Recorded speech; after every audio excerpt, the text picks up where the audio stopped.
Thank you. The medals for bravery for being here tonight will be right outside as you leave. You can't even be deterred by tornadoes, and I think that that's absolutely great.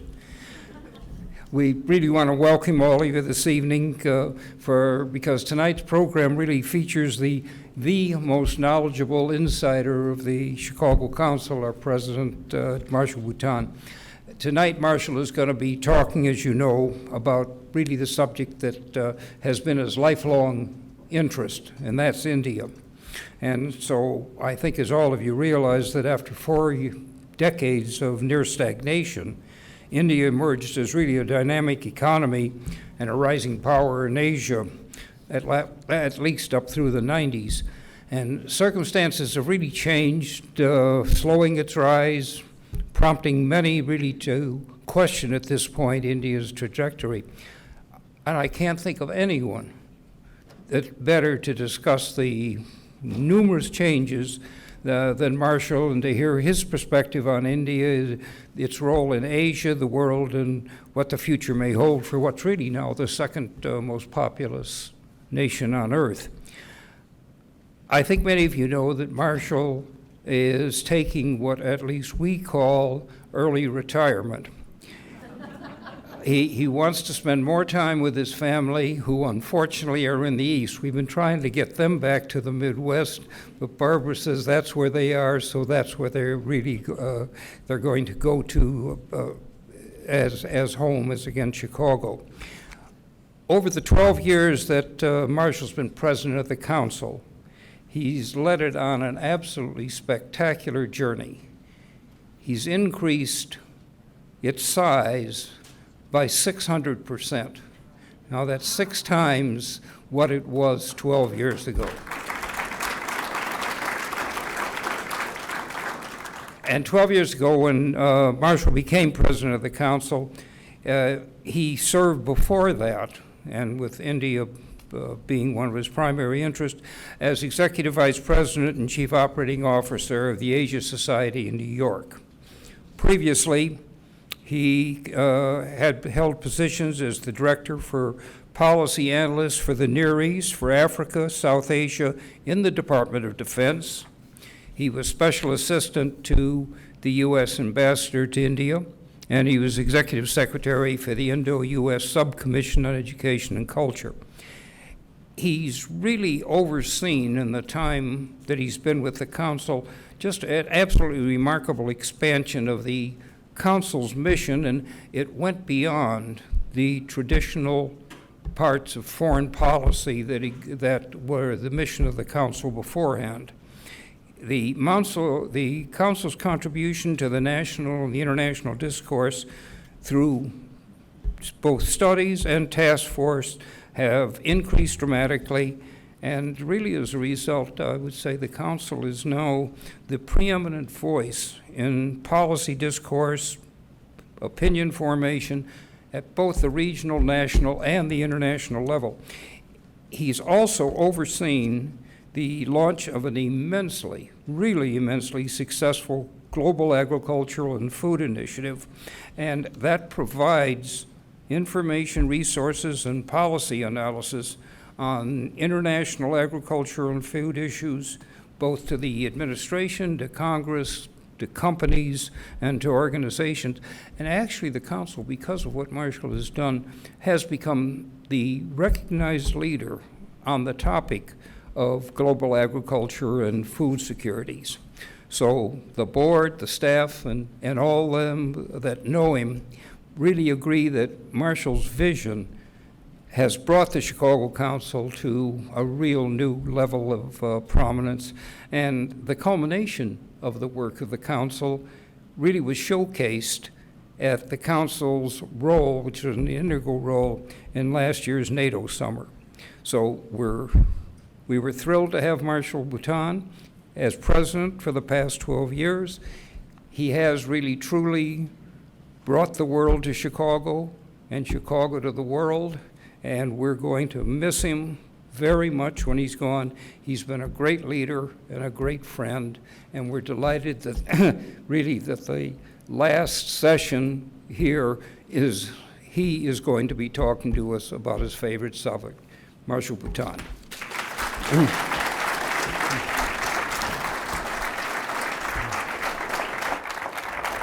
Thank you, Lester. Thank you.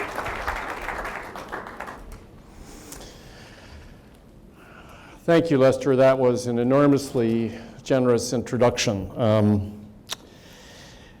I look around the room and I think of, and I'm at that stage now where my past, i.e. the last 12 years of my past, is kind of rushing by me every day, and every corner I'm on and every building I go into, I think of something that happened. And how many people in this city, starting with Lester Crown and Renee and Shirley Ryan and so many others, not only helped, but really encouraged, inspired, supported, pitched in so many ways to bring about the transformation that Lester has just so generously described. So actually, I had planned before this idea of an India talk came up to gather board members and President's Circle, Chairman's Circle, Director's Circle members so that I could say thank you to all of you for what you've done for the council and the friendship and support that you have given me and my colleagues at the council. And then a few board members said to me, well, gee, you can't leave Chicago without talking about India. And I kind of gulped and I said, yeah, maybe. and then I thought more about it and I realized I couldn't not accept that invitation. And so this is my little gift to all of you, if you needn't view it as that, but I want to try to talk about a subject, a country that is very important to me, has been very important to me over 5 decades. In fact, August of 2014 will be the 50th anniversary of my first arrival in India. So I'm coming up on a time for reflection in any event. And that's what I've tried to do tonight, and I hope you will bear with me. I've tried to reflect on where India is 50 years later after I first met it, so to speak. And how do we think about the place? How do we make sense of the place? And that's perhaps timely because, as Lester described so well, actually India has been kind of down and up and down in the last 20 years, both economically and in terms of what's going on in the country and its politics and society and so forth. So it's a subject of some confusion, and I have to say honestly for myself as well, in that I think try not to follow just the news headlines and think what's going on in the country, and I've had to search my own thoughts for how to assess it.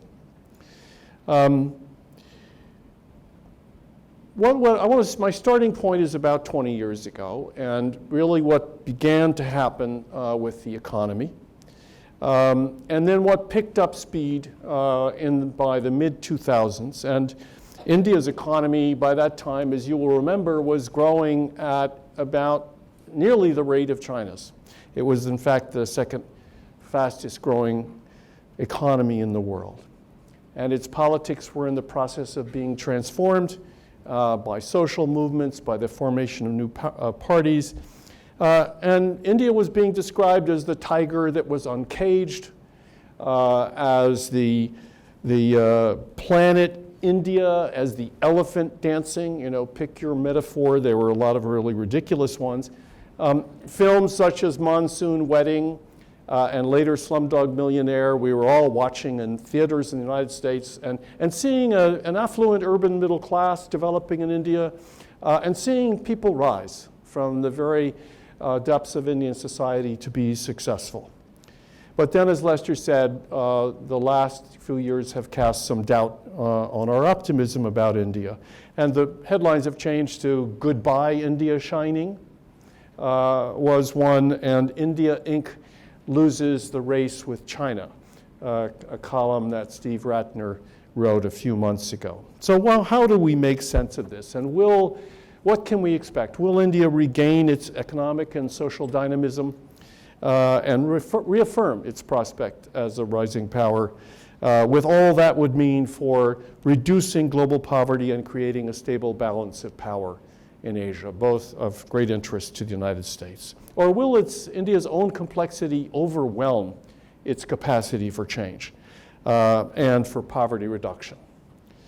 And if India falls behind, what will happen? Will, as many predicted 60 years ago, will India disintegrate? Will India become one of the failing states of the world with just incalculable consequences for stability and peace not only in Asia but around the world? Now, obviously, in the time I have available, I cannot answer those questions in any complete fashion. And I want also to tell you that whatever thoughts I share with you tonight, I do so with a very conscious humility. Not only because my knowledge of India is very limited, and because no one can comprehend the enormity of India's great national experiment, but also because as an American, I think it's sometimes bordering on rude for us as Americans, but we nevertheless do it from time to time, to look at other societies and check off all their failures. And in an implicit comparison, a negative comparison with ourselves, when in fact, as you all know, we still have a very imperfect democracy and a very imperfect society. So let me signal quickly, some of my main conclusions. And before doing that, I want to say to you, as you probably already gathered, my focus tonight is going to be on domestic affairs, on what's happening within India. Now, I know that since this is the Chicago Council on Global Affairs, we're supposed to talk about international relations, and obviously they're very important in India's case, but I really truly believe that the single greatest event of consequence for the United States and the world is India's own success, economic, social, and political. If India does not succeed, all of the hopes and strategies we may harbor for engaging with India, for having India play a role in Asia, they will all be for naught. Because India's success is the sine qua non of its involvement in world affairs. One, India's economic reforms have clearly demonstrated that it has enormous potential for economic growth and for reducing poverty, and I will elaborate on that a little later. Along the way, it has created a robust, functioning democracy. The first time in human history that such a political experiment has gone on in a poor society. But as we've moved along, India's politics have fragmented. And India's politics and governance are suffering from that fragmentation and a deteriorating political culture that has gone along with it. There's a lot of talk about India having a demographic dividend from the fact that 50% of its population is today under 25, but I would submit to you there's a possibility the dividend becomes a deficit if India doesn't get its act together to provide the jobs and the skills for people to do those jobs. I'm going to cover three subjects, pretty straightforward: economy, politics, and governance. And it's obvious to you that these subjects will overlap a lot. My discussion of them will overlap, I hope, only a little bit. And I invite you to, in the question period, we'll try to elaborate on some of those interactions between economy and politics and governance. And I also, by the way, invite you to open session in terms of your questions you may have about India's international relations, foreign policy, role in Asia, and so forth, since I'm not going to address that in my talk. So first, on the economy. As I've already described, India has clearly demonstrated that the so-called Hindu rate of growth, which which was the phrase used by the leading Indian economist Raj Krishna to describe India's very slow growth in the first 4 decades after independence. That period is behind us. The real break came in 1991 when, after a balance of payments crisis, India's leaders, then Finance Minister Manmohan Singh, decided to move India onto the reform path. And the aim of those reforms at that time was a fairly straightforward one, and that was macroeconomic liberalization of the Indian economy, to reduce the state controls over and interference in industry and business, well, the so-called license Raj of the period, and to open India's economy to the world. India's economy had been the most closed major economy in the world throughout that period, except for the Soviet Union. Now, the first phase of reforms in the 1990s were carried out by stealth. That is, India's leaders chose not to seize the mantle of reform. Nobody was standing up and saying, I am the person who's going to lead India on the reform path. They weren't talking about it. Behind closed doors, they were trying to move India stealthily forward because they were concerned that vested interests of various kinds would oppose the reforms and they would not succeed. One could also say that frankly, they were concerned about a radical overturning of the established order in India if they had gone after the reform process in a more aggressive fashion. Now, it took this first phase of Indian reforms a while to pay dividends. In fact, they didn't really begin to pay dividends until the early 2000s. But when the dividends came, they were rich. By 2003, 2004, GDP growth had begun to pick up dramatically. And by 2009, as I mentioned, India achieved this over 9% rate of growth, nearly China's at the time. Trade increased from 15% of GDP to 55% of GDP by 2011. Domestic savings increased from 26% to nearly 40% in the same time period, and foreign direct investment increased from $1 billion in 1990 to over $40 billion in 2008. And very importantly, the percentage of Indians living in extreme poverty declined from about 55% in 1983-84 to a little more than 30% in 2009 to 2010. Now, these were major accomplishments for an economy that had seemed destined to underperform.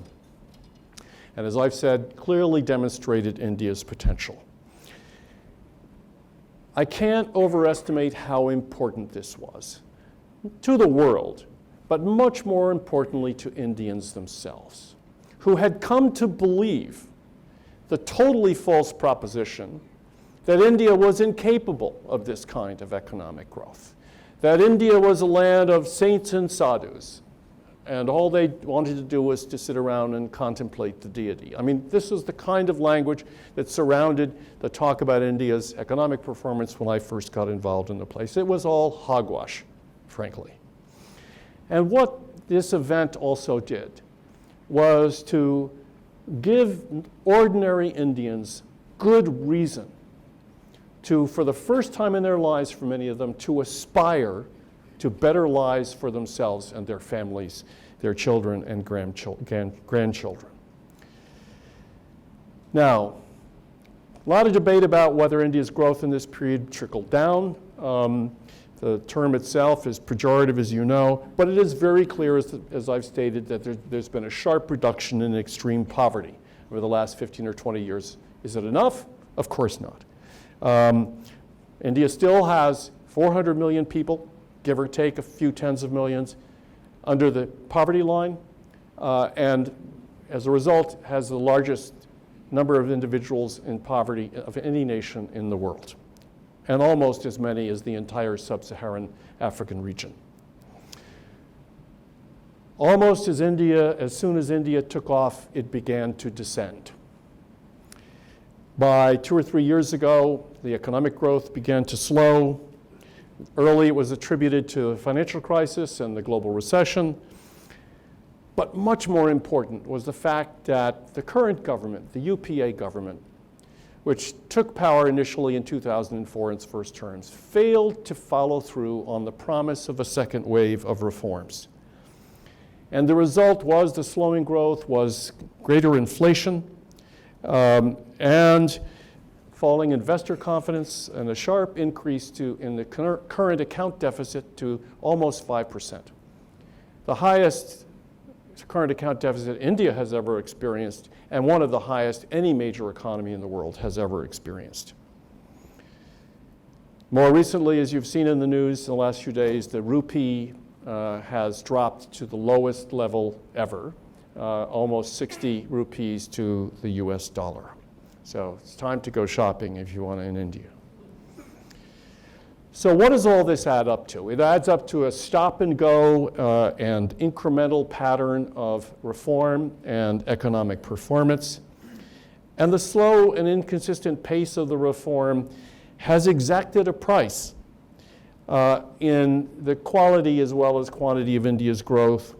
This slide, which is a little, I know, hard for you all to see, is a very inventive piece of statistical work that done by my colleague Arvind Subramaniam at the Peterson Institute, which basically shows you that if you hold constant the takeoff year for different Asian economies, the year in which they began to reform, China 78, India, according to his view, 79, and then you play out how their growth developed over the succeeding 20 or so years, more in the case of the other Asian economies.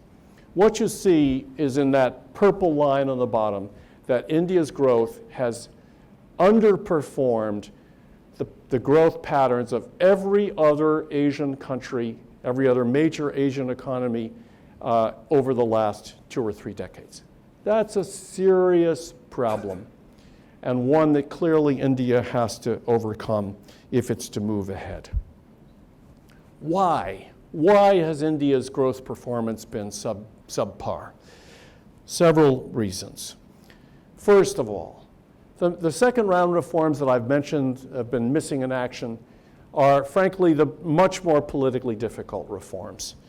They are the reforms that include labor law changes, land acquisition policies, agricultural market liberalization, and tax reform, and even infrastructure investments.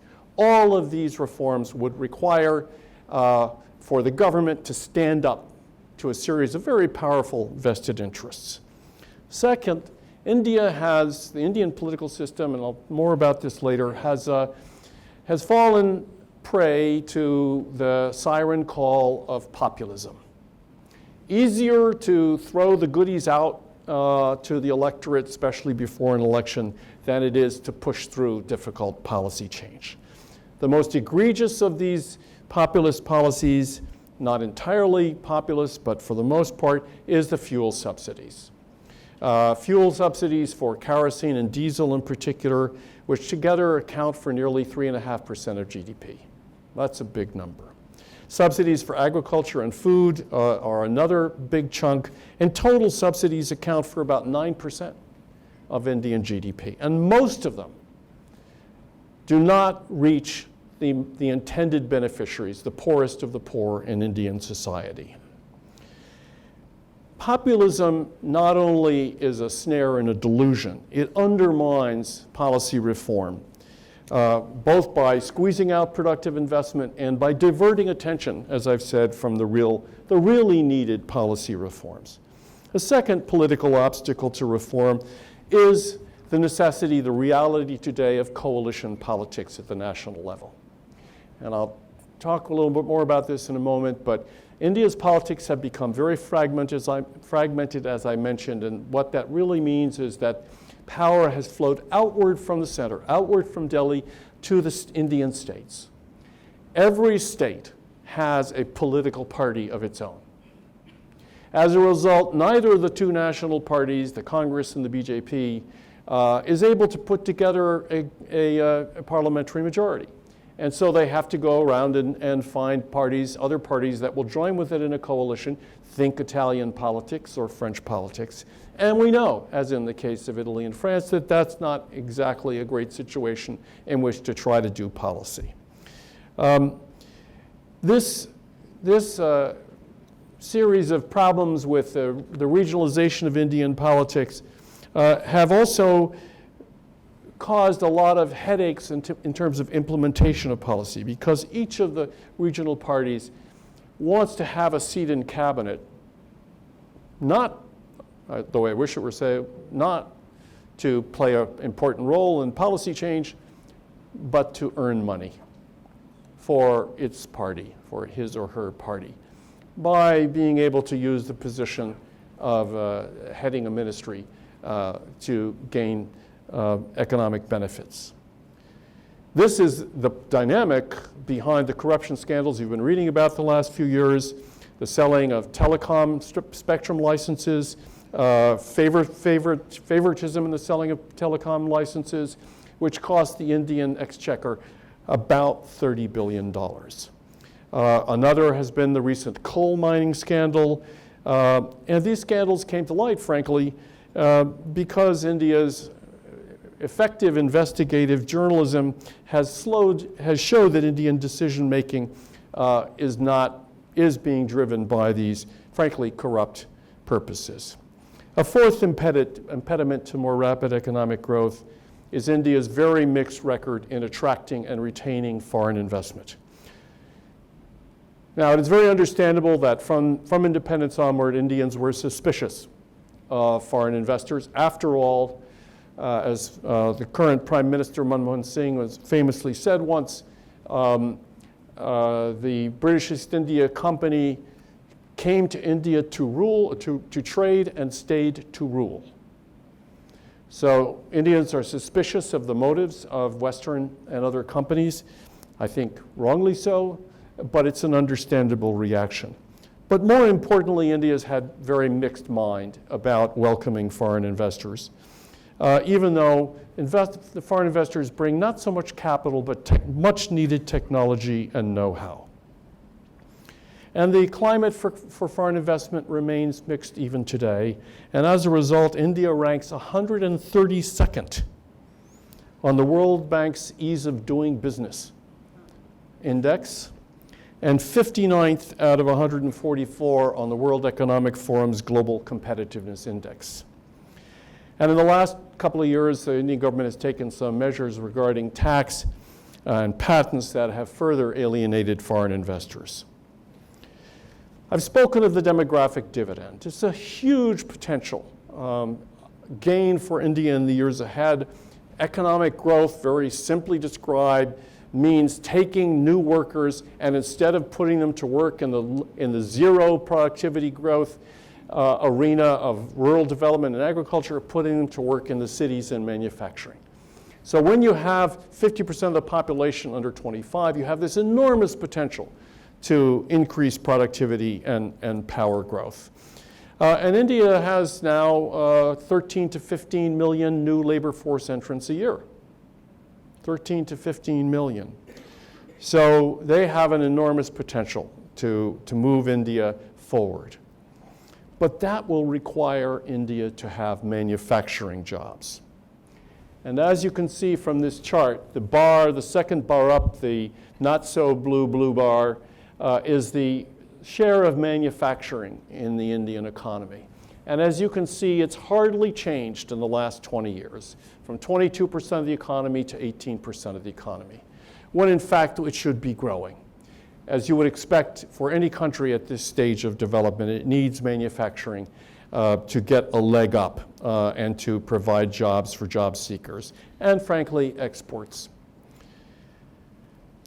These new workers have to have skills as well, as I've mentioned, and the projections you see here, that I'm not going to ask you to understand this chart. It's also a little complicated, but the piece to watch is the lower one on low-skilled workers, which indicates that plus arrow, plus 27%, means there are 27% more low-skilled workers emerging between now and 20, I think this is 2022, 20-year outlook.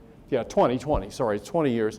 Between now and 2020, 27% more low-skilled laborers will enter the workforce than can be accommodated in the projected jobs available for low-skilled workers. That's a really troubling statistic. And the one above it on medium-skilled workers is not much more encouraging, because what that negative 13% tells you is that India is not going to have enough medium-skilled workers, i.e. lathe turners, factory workers of various kinds, to fill the jobs it needs to fill in manufacturing. If India is not able to reap the demographic dividend, if India is not able to provide the jobs and the skills to do the jobs to this huge wave of new labor force entrants coming along in the next 20 or 30 years, it is a very troubling prospect for the country. Okay, let me turn now to politics. I want to start with a bit of, some might regard as hyperbole, but I really believe this. When India's founding fathers set out to create a democracy in 1947 in independent India, they were engaging on what my friend Ramachandra Guha, the historian, has called the most recklessly ambitious experiment in human history, to create a functioning democracy in a very diverse, very large, and very poor society. Many predicted that this would not work, that India would disintegrate or fall prey to chronic unrest and even conflict. They were wrong.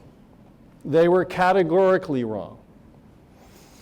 And what India has accomplished can be counted as one of the greatest achievements, frankly, in the last 100 years, anywhere in the world. India is the only Asian nation, and Asia accounts, let's remember, for half the human race.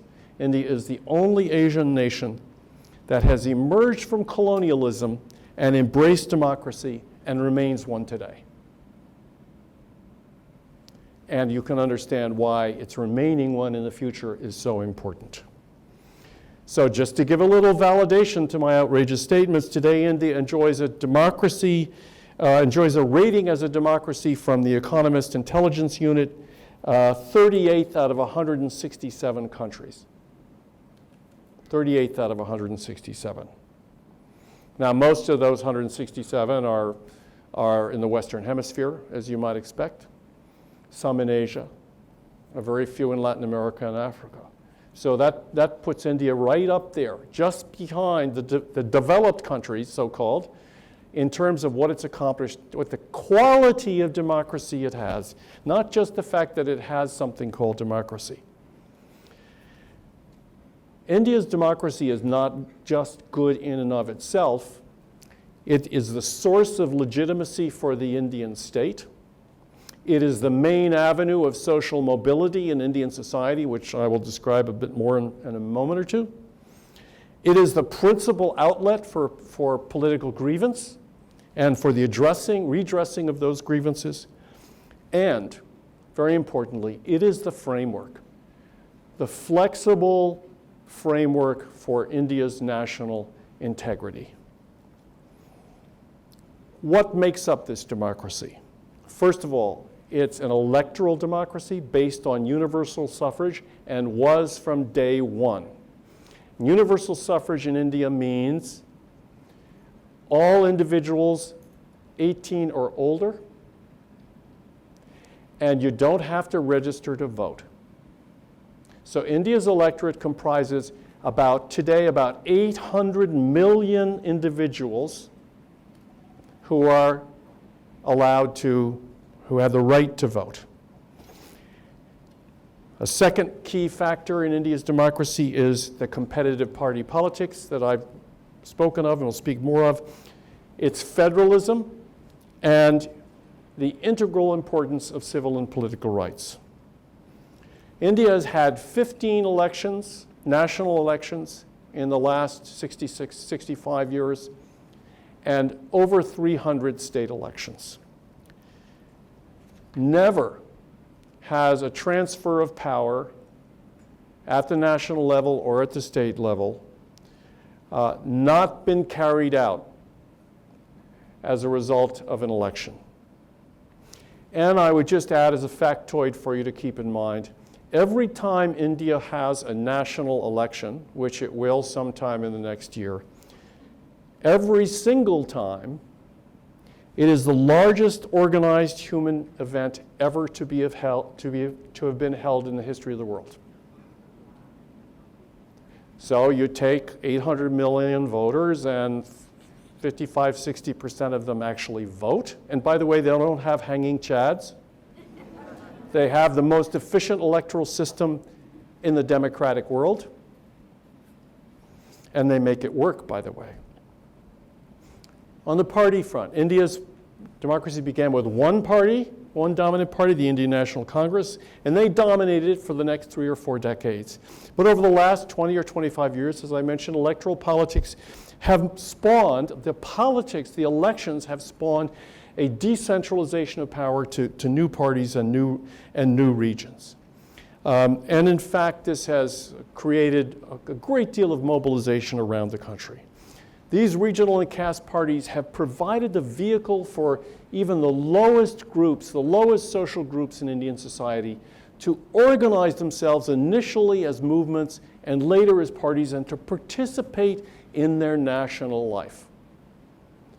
Think of the United States in the late 19th century and early 20th century.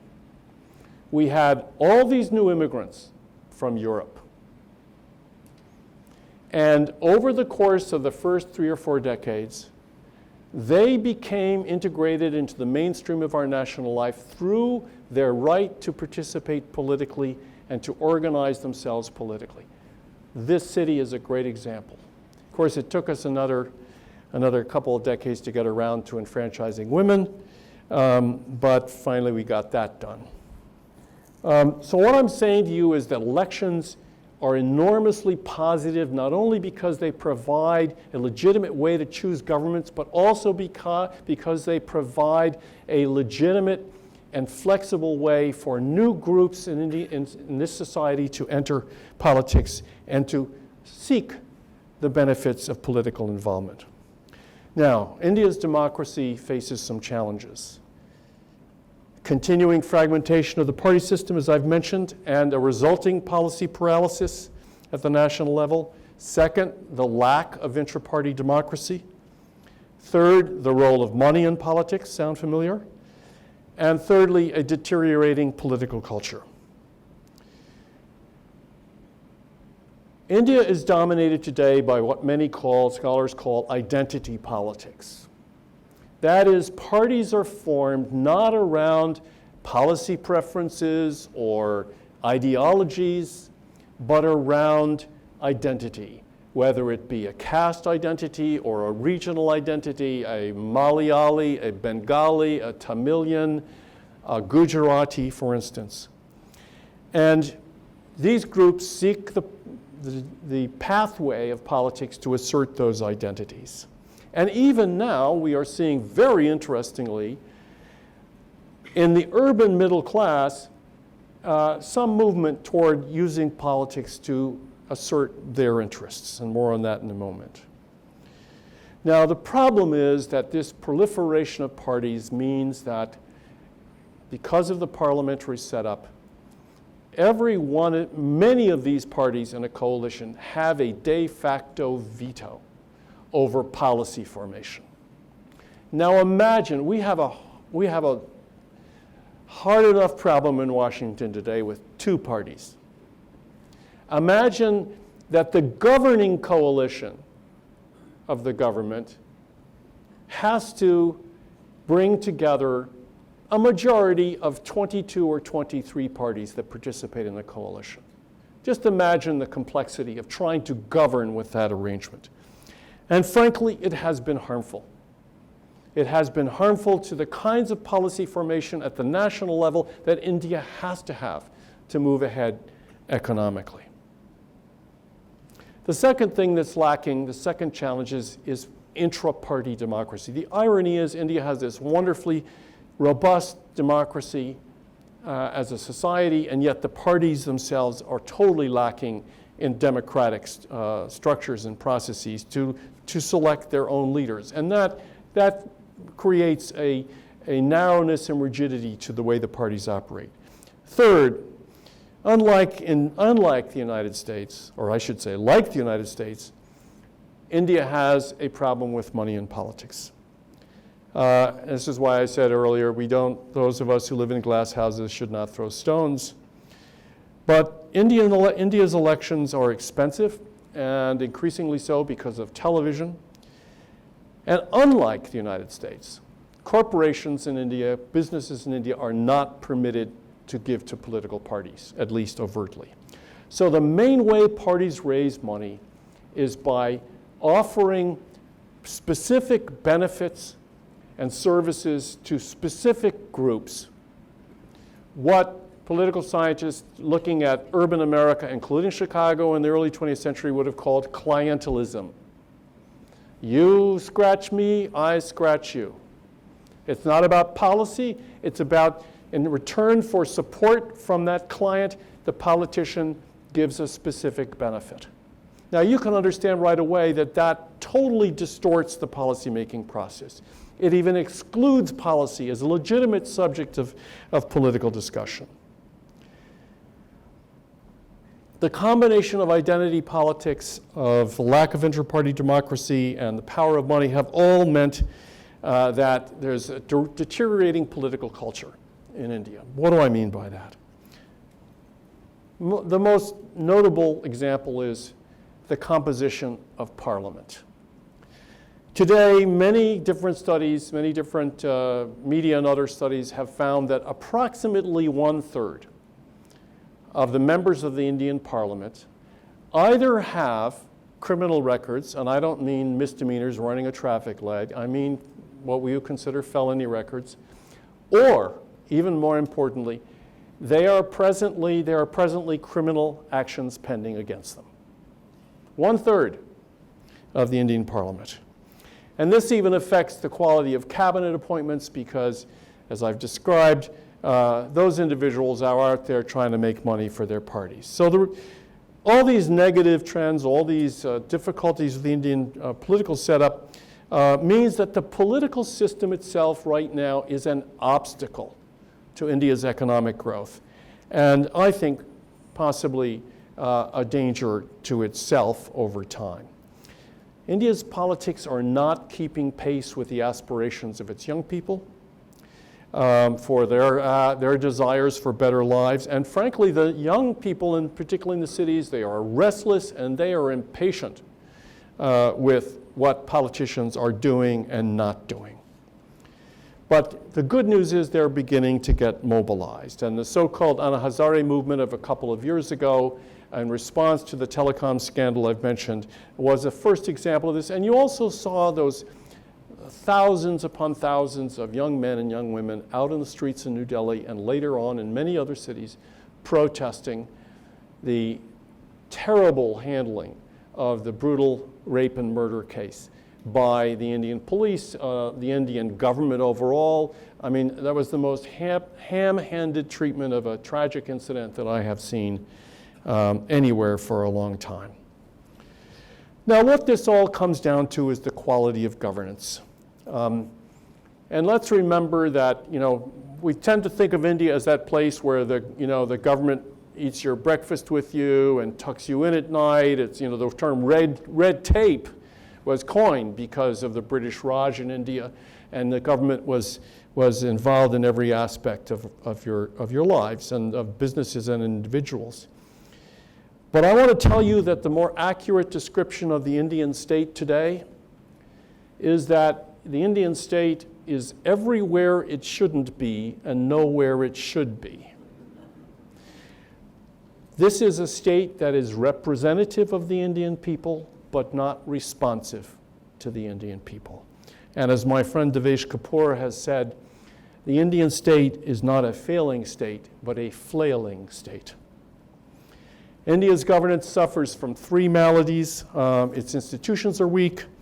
There's a debilitating division of power and authority between the central government and the states, and politicians just have too much sway over bureaucrats. Despite its reputation of heavy bureaucracy, almost every agency in the Indian government is understaffed, under-equipped, and yes, even underpaid. Between 1991 and 2010, India's population increased by 350 million people, or by 41% in 20 years. The size of its elite administrative service, not the entire public sector, its elite administrative service during that same period shrank by 10%. Now, there are two interpretations of that. They got a lot more efficient, or there's a misallocation of resources, and I suggest to you it is the latter. The law and order agencies, as I've already mentioned, are some of the worst affected. The Indian Police Service, which is the national police service, has a 28% vacancy rate. And you all saw the inability of the Indian police to react effectively at the time of the tragic Mumbai terrorist attacks. And perhaps most importantly, in the development sector, India's government has proved itself to be very incapable of delivering quality services, particularly in health and education, to its people. India's ranking on the UNDP 2013 Human Development Index has improved slightly over the last 15 years, but India remains at 136th on the UNDP Human Development Index. Its literacy rate has improved, but is still way below what it should be, and particularly compared to China. Its health spending per capita has increased modestly, but remains very low among emerging market and middle income countries. Its infant mortality rate has declined, but is among the highest in the BRICS countries. And here's the most shameful statistic in my view. 40% of all Indian children, not poor children, 40% of all Indian children are malnourished. By a scientific standard, malnourished. Cities are India's future. Almost by definition, as I've mentioned, development means the urbanization of rural workers. But urban governance in India is an oxymoron. India's major cities struggle to meet even the most basic needs of their residents, of water, of sanitation, and transportation. I've been grim. Despite that, I want to tell you there are some signs of efforts to improve India's governance. Not all public institutions are either malnourished or sclerotic. The Comptroller and Auditor General of India is the one who yanked the cord on the telecoms minister who engaged in that scandal at selling telecoms licenses. The Supreme Court required that all buses and taxis in Delhi be powered by liquefied natural gas in order to reduce pollution. Secondly, Indians' access to information in government, about government decision-making, thanks to recent legislation and the extraordinary growth of the Indian media, is much greater than it has been in the past. And very importantly, India has one of the most vibrant civil societies in the world. And any of you who've been there know this. It has thousands of NGOs working all over the country in a variety of areas to monitor and criticize and improve upon and add to the public services that its government attempts to provide. And finally, technology brings enormous hope to India. 700 million Indians now possess cell phones. India has caught up with China in the number of cell phones in the country. And now India is developing a unique biometric identification that will enable the government to send benefits directly to a citizen's cell phone without going through any middlemen. I want to conclude, despite all I've said, on a note of optimism. And my optimism is grounded in my 50 years of involvement with India. I have two grounds for this optimism. The first is that despite the potential for instability and even conflict that is present in what I've described to you, India is unlikely to succumb to massive or widespread instability. There are stabilizing forces in the Indian system. India has no radical tradition. It did not have a revolution to become independent, unlike China, Vietnam, Algeria, Indonesia. Social movements in India don't spread easily from one region to another because of the ethnic and linguistic differences. India's social structure, while traditionally hierarchical and repressive, is changing, but what remains is the centrality of kinship group and family. And those institutions in Indian society provide a strong, stabilizing, conservatives, in the best sense, stabilizing force. And finally, as I've said, democracy itself is an enormously legitimizing aspect. My second ground for optimism is my view, and here clearly this is not based on scholarship, but on instinct, that India is a society like our own, capable of reinvention. And I believe this as much about India as I do about the United States, and I believe it profoundly about the United States. That capacity for reinvention rests in the conviction that societies, not governments, ultimately determine the shape and the destiny of their nations. Self-determination is an essential characteristic of Indian society and our society. In India, the greatest recent example of this inherent quality of Indian civilization, and it is a civilizational quality, was, of course, the Indian independence movement. And you will remember that India achieved independence without any violence. It achieved it through a movement that was initiated by the elites, led by Mohandas Gandhi, but ultimately engaged the entire Indian people. That was what freed India from colonial bondage. That was a historic achievement at the time, and I suggest to you that while it may not happen soon, and it will not happen quickly, India's capacity for reinvention will once again carry it forward. Thank you very much.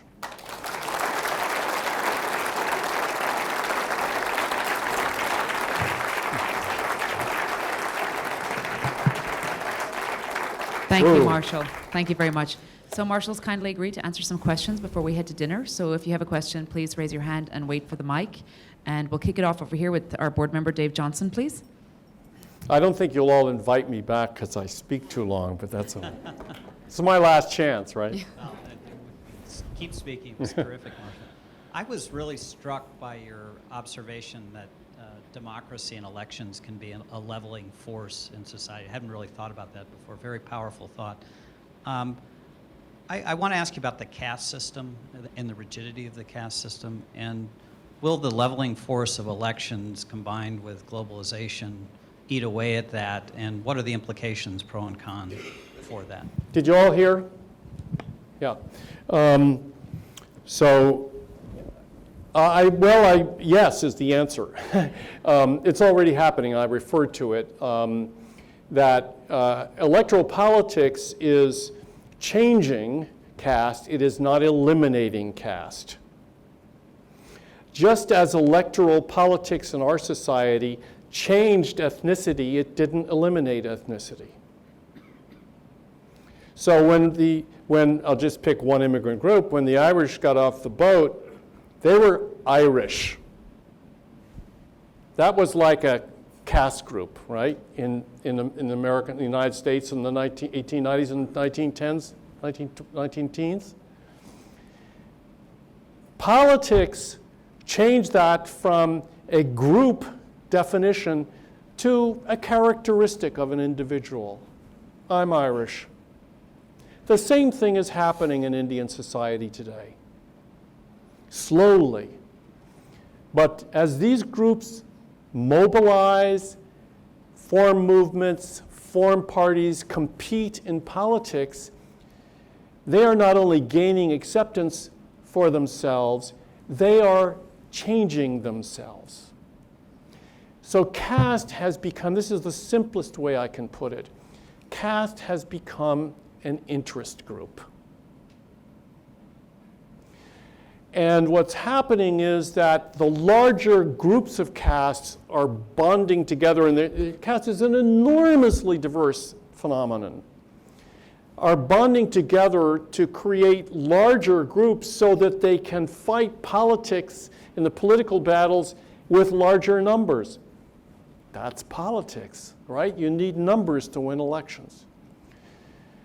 Does caste still operate? Yes, of course.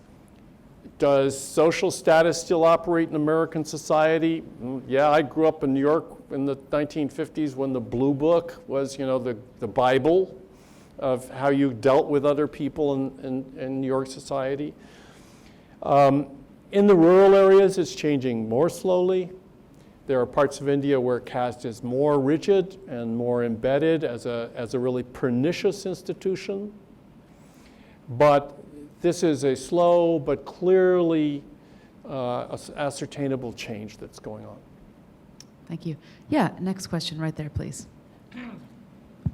What, if any, is the role of the military, both in governance and also in a drain, if any, on resources because of the situation, Pakistan and perhaps others?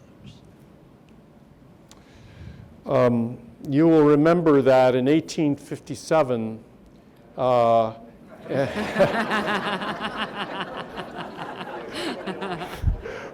thank you.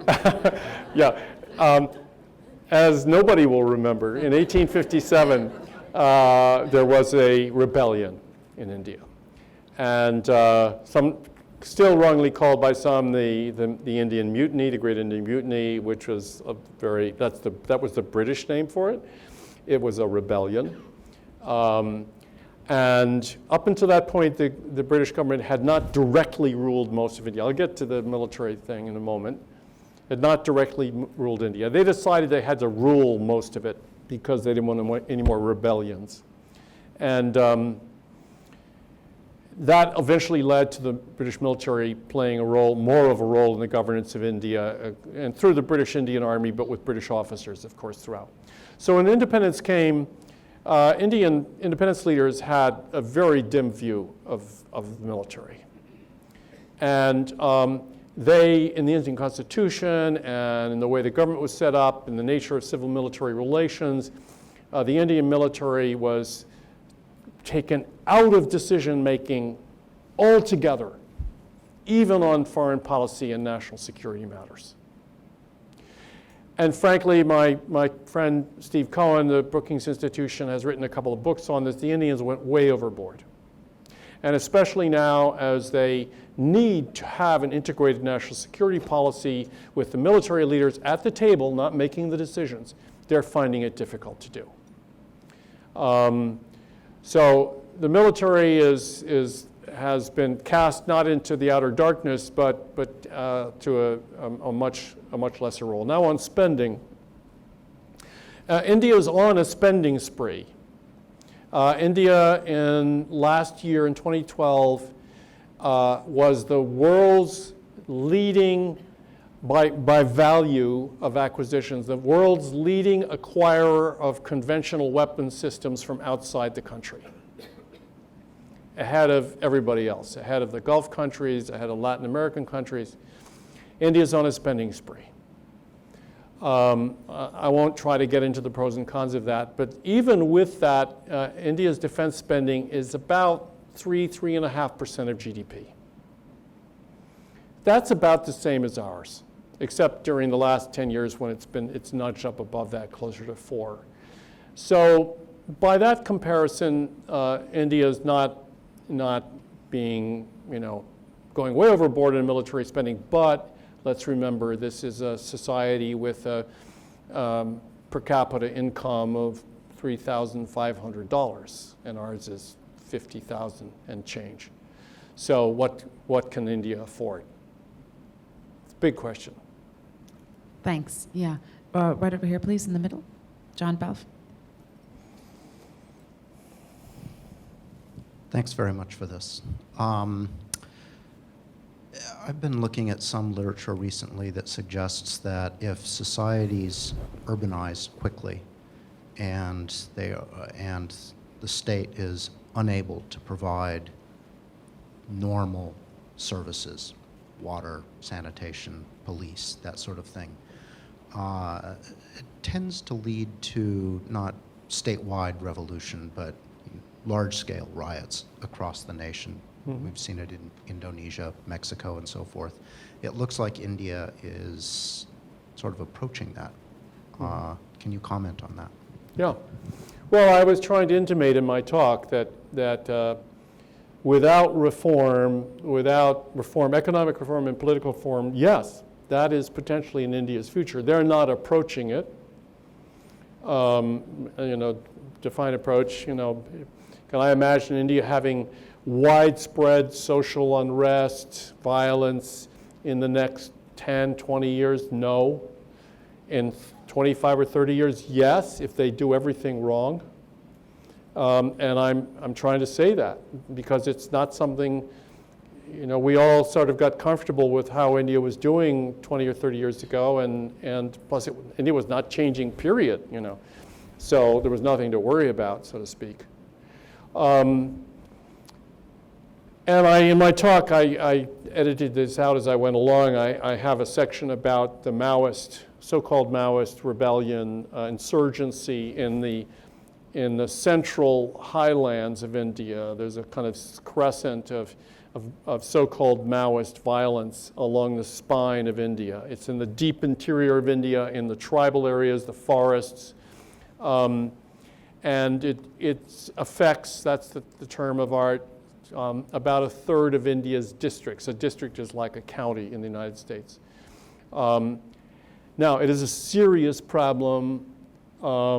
Its causes are very complex. It is not Maoist in the sense of Maoism as a phenomenon we know from elsewhere in the world.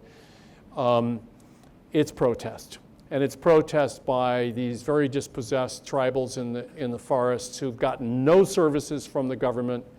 They are treated very badly by the security services, by the police, by the paramilitary.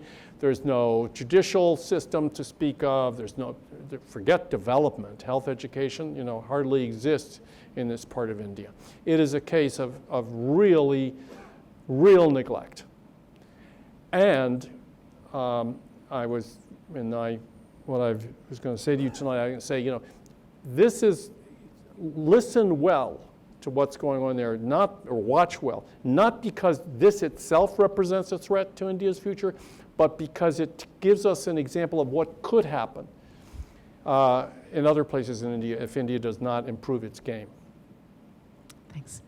Marcia Dam, right there, please. Marshall, in general, what do you see India's relationship with its periphery, with Pakistan, with China, with Nepal, with Myanmar, around them? Do they have a policy that you can sort of follow right now? Are you ready for another talk? So yeah, I really struggle with this. I'm really not going to say anything about Pakistan, and as it is, I took too much time just dealing with the domestic situation.